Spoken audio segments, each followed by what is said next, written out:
There are 4 parts of the body where I think people should be doing CARs and where you should allocate the most of your time in terms of using CARs. And that is our neck, our torso, our hips, and our shoulders.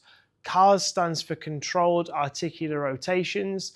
The idea is to take those joints that you're using through their full range of motion, but there's some caveats on there that we definitely need to focus on to get the most out of our CARs. So what we want to do when we're doing our CARs is try to isolate that part we're moving away from the rest of the body. So if we're trying to move our shoulder, what we want to make sure we're doing is only moving the shoulder within its socket and not letting other parts of our body deviate to give us more range of motion. As we delve into things like the hips and the shoulders in this video, you'll find and see exactly what I'm on about. But we're going to start with the neck. Then we're going to go into the torso in terms of like rib cage. We're then going to, and thoracic spine. Then we're going to use our shoulders, and then we're going to go into hips. There'll be timestamps down in the description for each one of those 4. So if you want to skip ahead, go for it. But the video is not going to be super long, and you'll be able to go through all of these and feel really good about it. So neck is going to be the first one that we're going to be doing. When we go for a controlled articular rotation, we want to be using all the different ranges of motion in a big circle. So that's not going to be just kind of a side to side and up and down. We want to really hit all the different range that our neck has. We want to do these controlled articular rotations, and we also want to make sure that we're doing them quite slow. We don't want to do them so slow that it takes an eternity, but you will find that if you move a little bit too fast, other parts of your body will kick in without you even wanting them to. Your body will just want to move a certain way. So if we go slow enough, you can really make sure that you're being delicate about the movements and diligent in only using the muscles that are required. So neck is our first one. We're literally, you can do this standing or seated. Seated for the neck and the kind of torso, thoracic and rib cage is probably the best idea because you'll be moving around less on the floor, but you can do them standing. So for the neck, arms are going to come down by the side. What we're going to do to start off with is go chin down to chest. With all of these, we're trying to move in the most amount of range you can, so long as it feels comfortable. It might feel a bit stretchy, but it doesn't feel painful. And so long as other body parts aren't moving. So if I go chin to chest like this, that's as far as I can go. But if I start to do this, I can get my chin down further, but I've moved. So really lock off everything away from there. Follow along. We're going to go chin to chest. We're then going to drag the chin across towards the right shoulder. We're then going to drop the right ear into the shoulder. We're then going to start to look our gaze up and roll our ear towards the front of our shoulder. We're then going to pull our chin up and lean backwards slightly with the head. We're then going to rotate it around the back. So now I'm looking straight up. I'm then going to come back to the other side. So I'm dropping the ear down towards the left shoulder. I'm then going to point the ear towards the shoulder. I'm then going to get that chin towards the shoulder.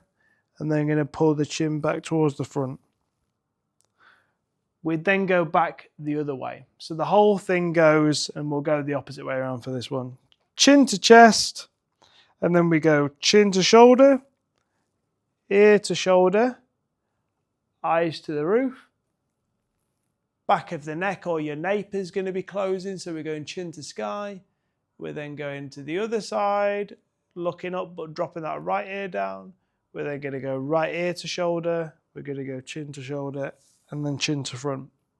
You'll do that anywhere between 3 and 5 times in a row. You can go one side, then the other. Have a little rest, and you can do multiple sets of it if you need to. But usually after a few rounds, you'll feel absolutely fantastic about it. So that's the neck. When we're going for the rib cage, the torso, the thoracic, what we're going to do is we're going to close our hands over. So we're kind of protracting our shoulder blades at the back. We don't want to be in a position where we're in kind of this arched or retracted position. The shoulder blades really round everything and kind of close everything down. And then from there, we're basically doing the exact same thing in terms of the circle and the positions. The only difference is what will happen with this one. unlike the neck, there's going to be a lot of different body parts that are going to want to join in with this one. Predominantly, kind of your lower body and your hips are going to want to move. Try as best you can to lock them off. One thing that I like to focus on doing is pushing my heels into the ground and trying to get as tall as possible. And even when I'm going through these movements, I'm trying to get taller and taller and taller, and that's going to help me to keep really stable in the lower body. If I'm a bit loose, then there's a lot of chance for me to move around. Alternatively, we can sit down, but even when you're sitting, we want to think about being tall through your sit bones as opposed to just kind of slumping and then moving through. We're trying to get all this rotation from between the belly button and kind of like our neck. So anywhere between there, those are the positions that we're going to get moving. Close the arms across the shoulders. From here, I'll go sideways so we can see a little bit easier. Round the back a little bit. Try to keep everything locked and tall. We're going to crunch ourselves down. From here, we're going to try and drop the right shoulder towards our right hip, but we're not leaning over to the side. We're trying to just pivot. We're then going to rotate our chest up towards the sky. Drop around on the left side. And then drop it back around towards the front. We're then going to go the other way around. So from there, we go over to the left side. We're going to laterally kind of shift towards the left side, rotate towards the left side. Chest is going to come up in the air. We're rolling back around towards the right side. And then from there, we're coming back round towards the front. This is getting this whole kind of upper back, torso, rib cage moving independent of the lower body and the neck, which is really important for just kind of like back and spine health. The next one we're going to be doing is shoulders, and then we'll go into the hips. With shoulders, we're going to be getting our hand down towards our side. Because our shoulder is going to be attached to everything that's going up through our torso, you'll find that your body will want to move as you go through this. Try keep every single thing stacked and locked off, so it's just this arm that's moving. It's really important as well to go to the end of the range of motion that you can control with the shoulder, but even though you feel like you can go further, try to just focus on it coming just from the shoulder, and this is going to be really, really important through the hips.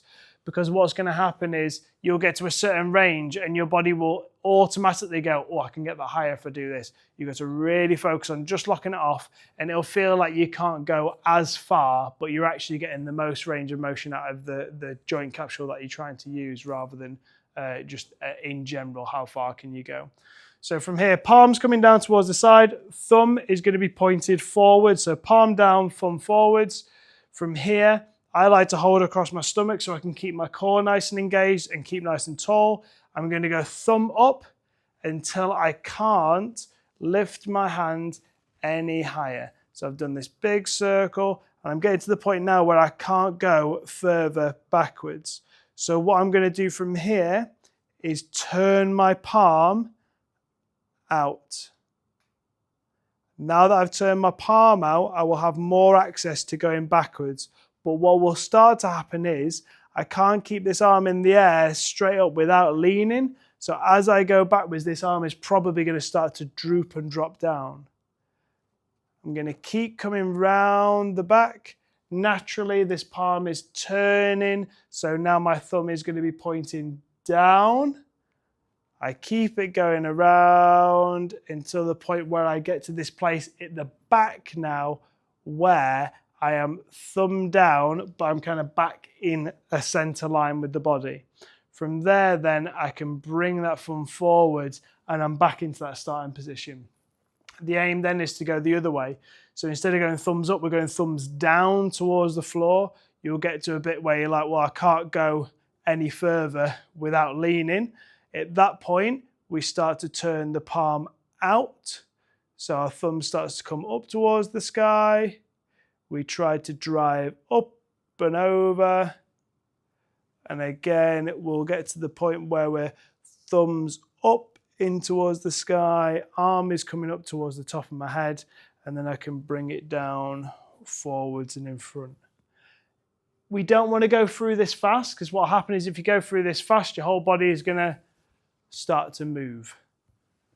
and then we're getting the extra movement from our body rather than from our shoulders. So keep everything really locked off and just challenge the range of motion that you have access to, which is going to look a lot less than maybe what you thought. Exact same principle on the hips. Hips are a little bit more complicated than what we've got to do, so we'll run through that a little bit slower. From here, we're going to come down on towards the floor. We're going to lie down in a nice straight line where I've got my head, shoulders, hips, and feet in a nice straight line. And then I've got this arm coming out at kind of a 90 degree. Make a fist with this arm and then grab with the top arm and pull your fist in towards you. That's going to create a little bit more of a stable base on the upper body so you don't move around, but it's also going to kind of lock this torso in place that you don't move around, not only in terms of on the floor, but in terms of moving to help the hips. So lock down there, and then we're just going to bend the knees ever so slightly. This is also going to stop you from rotating on the floor. So bend the knees ever so slightly, and now in this position, with this knee on the floor and this hand over here, I should be pretty stable. The top leg is the one that we're going to be working. So we're going to kick that top leg out straight and just put the toe down towards the floor. From here, what you're going to try and do is keeping this tension and engagement through the upper body and keeping this knee pushed into the floor. We're going to bring one leg, or the top leg even, and drag the toe up as high as you can. When you get to the range where you can't bring the knee up any higher, what we're going to start to do then is keeping this angle, bring the knee out to the side. We're adducting. So from there, open, open, open, open, open. And again, we'll get to a position where if I was to be here, it doesn't seem very high. I could go further if I moved, but we're not trying to get the movement from the rest of the body. So my hip's going to get to this position here. Once we're in this position, we're going to try and internally rotate. Keep the knee exactly where it is. Get the foot to rotate outwards. As you do this, what you'll probably find is this knee starts to drop down. Once you've gone as internal as you can, we're going to just drop the knee backwards a little bit further. And then as you drop back, what you'll find is so long as you don't rotate, that leg will just naturally come down to meet the other knee. We're then going to reverse the whole thing. So from here, we're going to go knee backwards to the point where I'm not arching my back to go further. I'm just trying to push and squeeze my bum cheeks. I get to the point where I can't go back any further. I'm then going to keep that leg in that position and lift the knee up. I won't be able to go any higher. So naturally what's going to start to happen is that foot is going to start to rotate inwards. I'll get to the point where I'm in this top adducted position. I'm then going to bring that toe down towards the ground and then just slide that toe away from me. I find all of these cars really, really beneficial. For me, the hips is the most beneficial, but that's because I need to work on my hips the most. But I also find that the hips I can get the most amount of engagement out of. But it's really important that we lock all those positions down and we don't let anything else interact with it. We want everything to come from the joint that you're using rather than all the extra muscles and joints that are surrounding it. So there's the cars for the neck, the torso, the shoulders and the hips.